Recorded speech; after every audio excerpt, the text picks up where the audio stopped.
Good afternoon. This is Group 6 with Matthew Rowland, Zach Williams, Janelle Sanchez, Josh Cano, and Jake Crudo. This is our marketing proposal on renewable energy, and we are going to start out with showing everyone a quick video.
There is a clear correlation between energy dependence and authoritarianism in developing nations. According to Larry Diamond of Stanford University, there are 23 countries in the world that derive at least 60% of their exports from oil and gas, and not a single one is a real democracy. The frustrations that come with energy dependence for these nations is sometimes referred to as the resource curse. This meaning that high levels of poverty, inequality, and deprivation are often found in those countries with the greatest natural resource stock.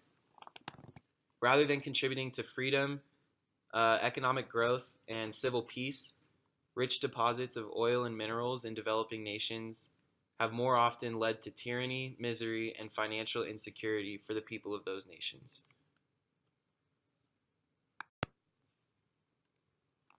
When revenue is generated easily for a country by exporting raw natural resources, it reduces the incentive of the government to use tax strategy and other strategies to encourage other productive activities within their economy. The resource revenues generate stunning wealth that facilitates corruption and consolidates power at the top.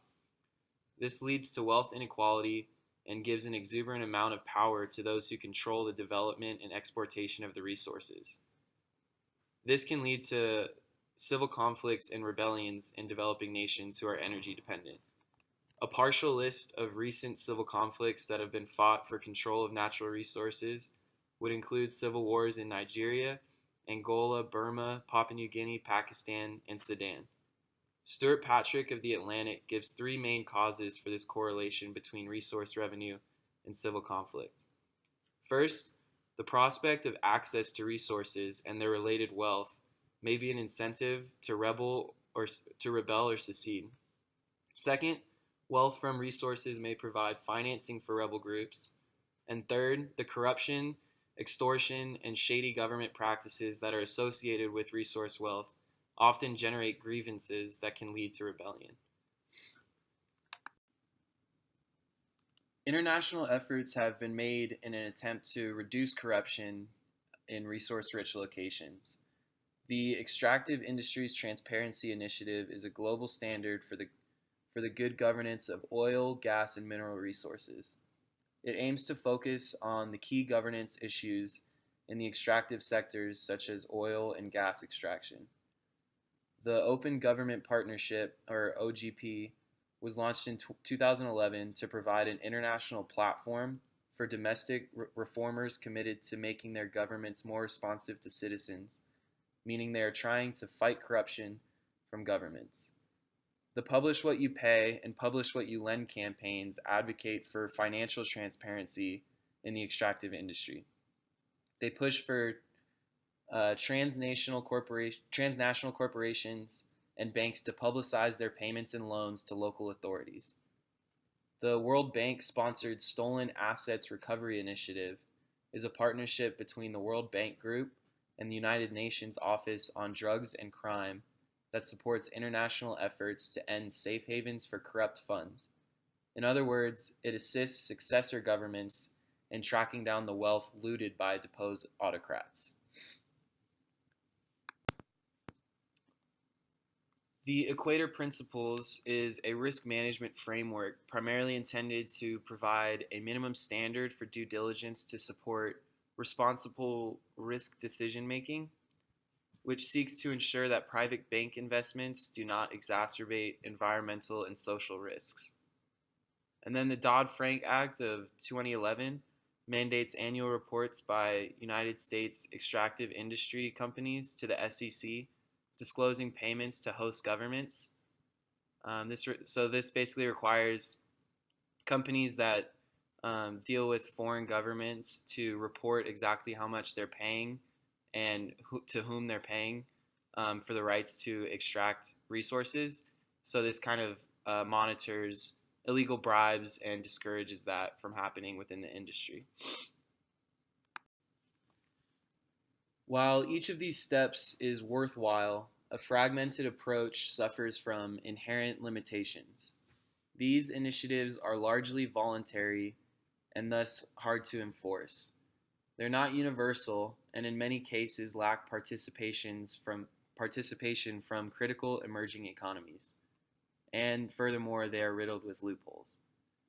Creating a global focus on renewable energy will help incentivize other countries to shift their focus away from natural resource dependency and the corruption that comes with it.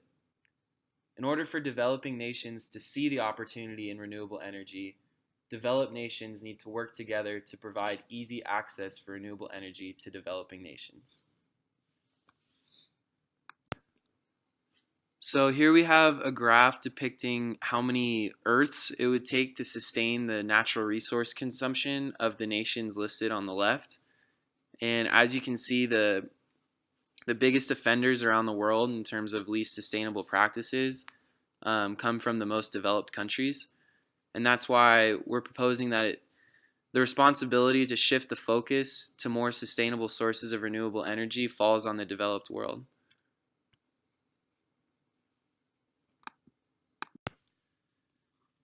We are proposing that it is the responsibility of developed nations, including the United States and other like-minded countries, to lead the way into a new energy revolution.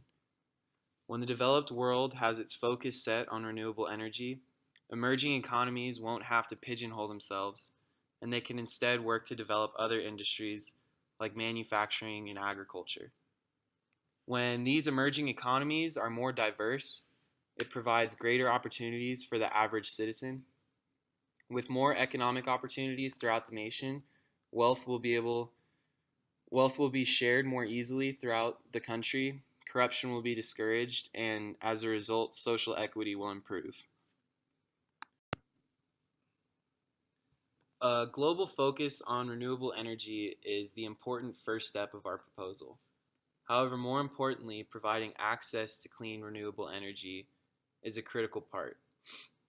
In order to shift the focus and provide clean access, it is important to foster an attitude of diversity in the renewable energy industry. As we sit right now, the renewable energy industry in the United States has been struggling to fairly represent various groups of people, including women and minorities. Providing better educational opportunities to those demographics will lead to a better understanding of what renewable energy is and how it will help us both in those communities and on a global scale. Educating underrepresented groups is a key part of shifting the global focus away from natural resources and finding ways to provide clean access to energy to developing nations around the world.